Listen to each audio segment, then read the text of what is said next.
If you have visited the town of Crestwood, Illinois in the past 2 decades, you might have unwittingly consumed cancer-causing chemicals. That is because of this man, Mayor Strangsack. As one Chicago Tribune reporter put it, everyone who worked in Crestwood knew you didn't question Mayor Chester Strangsack when he gave an order. So for more than 20 years, Mayor Strangsack and other town employees secretly augmented the town's water supply with water drawn from a well contaminated by a dry cleaning facility with perchloroethylene or PERC.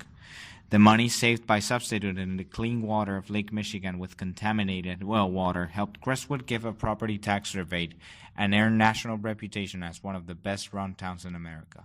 But a single mother of 3 children who developed rare forms of cancer knew something was wrong. That's how Tricia Cross, now 51, became a researcher, citizen activist, and whistleblower.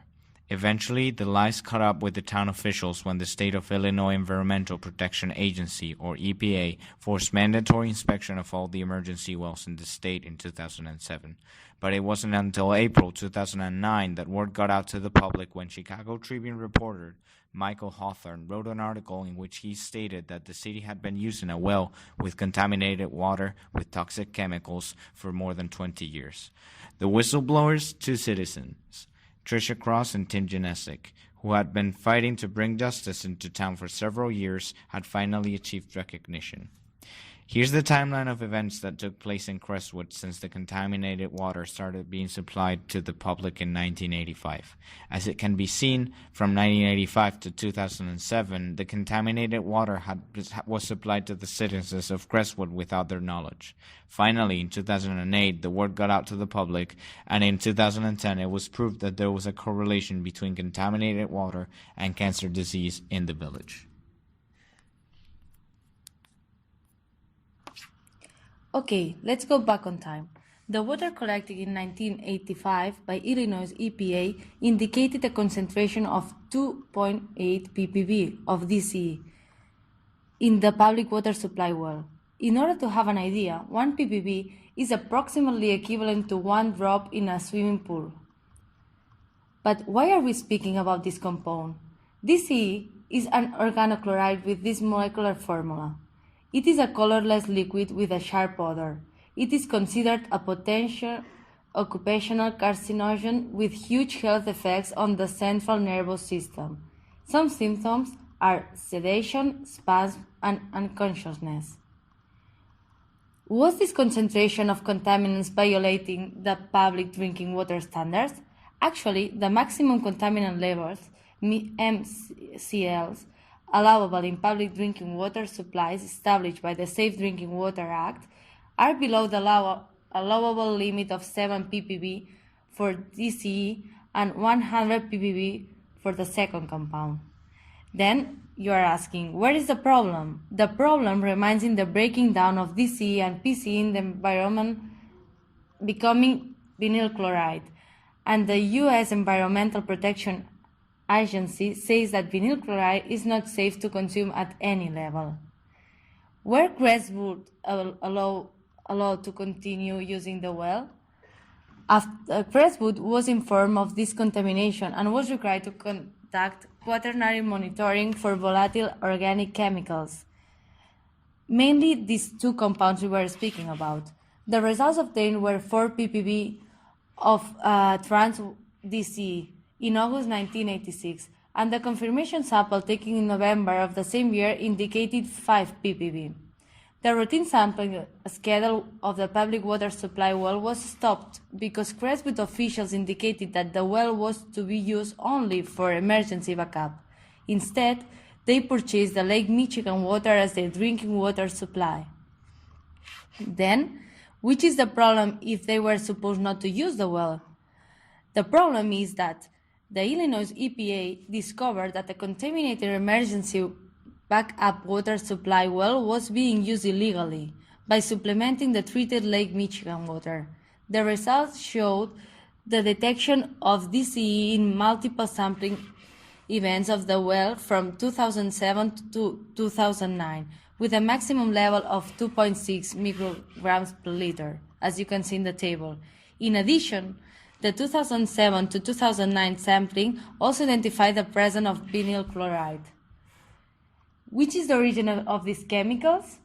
Well, the different soil samples taken show that the chemical contamination was the highest at the location GP6, as you can see in the map, directly behind the Playfield Cleaners facility.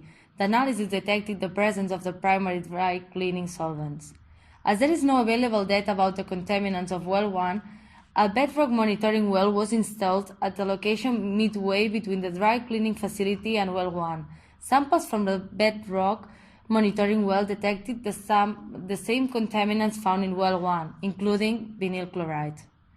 Only data from October 2007 is available, where the highest level of vinyl chloride detected in Crestwood Well 1 is registered, which was 5.4 ppb, exceeding the cancer-based screening criteria and the maximum level. Concentration of vinyl chloride that people were exposed while they were drinking water was sampled, but we have no any type of data from VOC sampling prior 1985. It is not known when the well was first impacted by the groundwater contamination. Moreover, no available information about the testing as the final drinking water was found. Therefore, some calculations have been performed. Illinois EPA review suggests that the blending rate over time was less than 10% of Crestwood Well 1 water and greater than 90% from the water provided by Lake Michigan.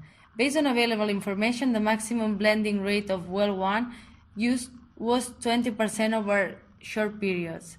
Then, making some calculations, we can estimate a concentration of vinyl chloride in the final drinking water around 1 microgram per liter.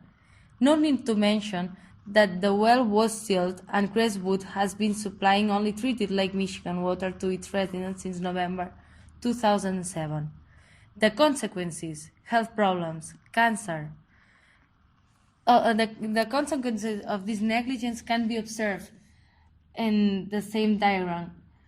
We can see that the rate of cancer for males was less than it was in reality, and more women than men suffer from cancer.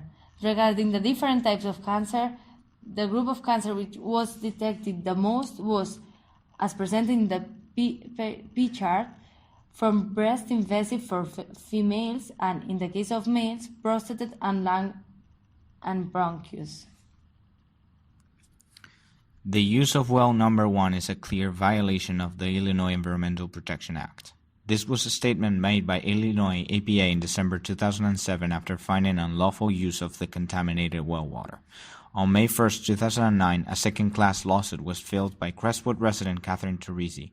He accuses the village's current mayor, Robert Strangczek, former mayor Chester Strangczek, and other unnamed co-conspirators of concealing the presence of chemicals in the village's tap water and unscrupulously causing the tainted water to be pumped into homes and businesses.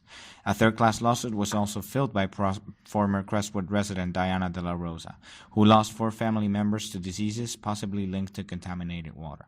In response to public pressure, law came into action. In the response, Lisa Mandigan filed 58 pages of lawsuit against Robert Strangczek, Chester Strangczek, and Frank Scaccia, the former director of the Water Department, in June 9, 2009. In her statement, she said, and I quote, "Crestwood officials violated the public's trust and the laws designed to protect public health. Through this lawsuit, we're seeking to hold these officials accountable for their conduct and to make sure that this does not happen again in Illinois."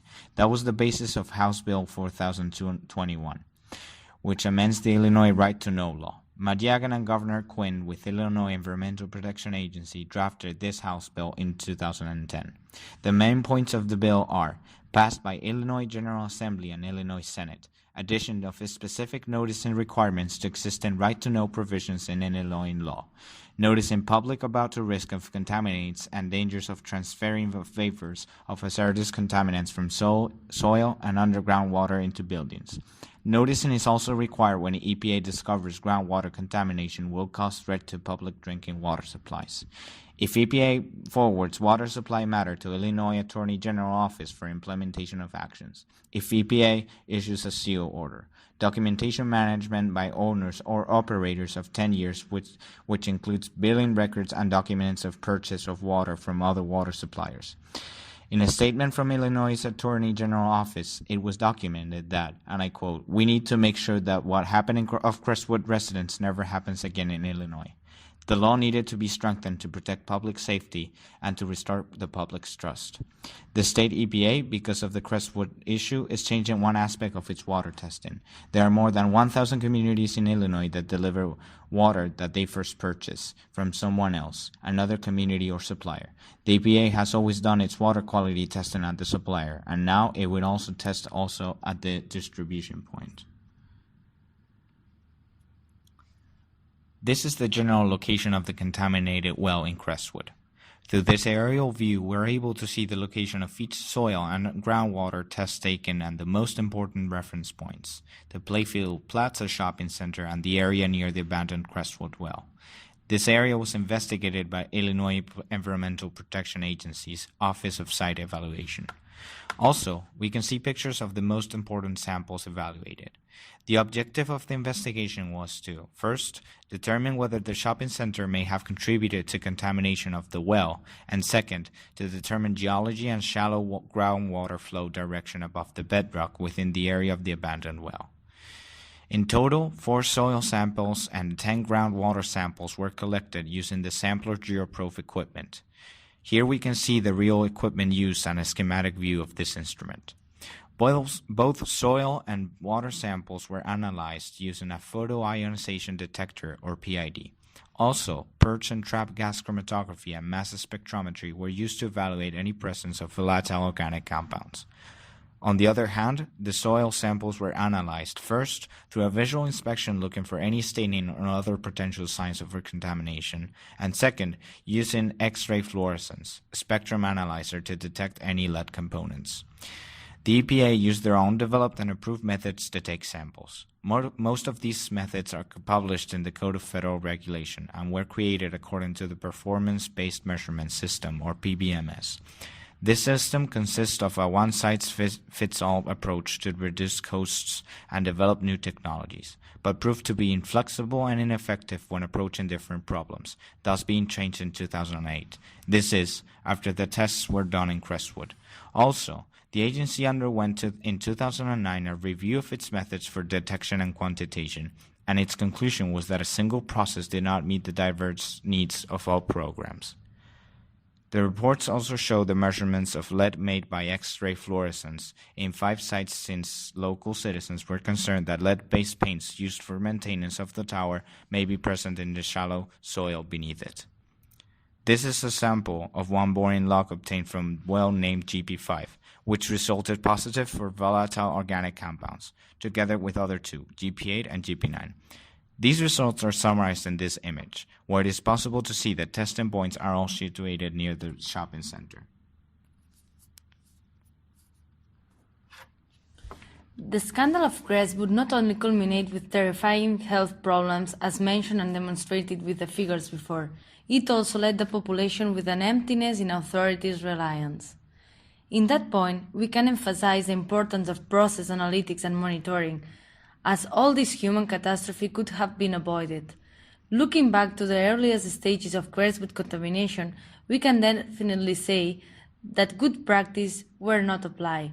With this, we not only mean the frequency in sampling, which was interrupted, but mainly in the misinterpretation of the experimental data gathered from the analysis. Collection of information was interrupted because of using another source, in that case Michigan Lake, and the interpretation of the data was not enough accurate, as the transformation of the compounds to vinyl chloride was not taken into account. At this stage, when neither the legislation was respected, it is impossible to think that the so-called license to operate was met, as there was no transparency of the issue and authorities only were motivated for an economical reason, lowering the costs. This is all from our side. We just wanted to highlight the importance that monitoring had in that catastrophe and how necessary the good practices are in any process in order to guarantee a good quality, not only for the product, also for life. Thank you for your attention. If you have visited the town of Crestwood, Illinois in the past 2 decades, you might have unwittingly consumed cancer-causing chemicals. That is because of this man, Mayor Strangsick. As one Chicago Tribune reporter put it, everyone who worked in Crestwood knew you didn't question Mayor Chester Strangsick when he gave an order. So for more than 20 years, Mayor Strangsick and other town employees secretly augmented the town's water supply with water drawn from a well contaminated by a dry cleaning facility with perchlorate.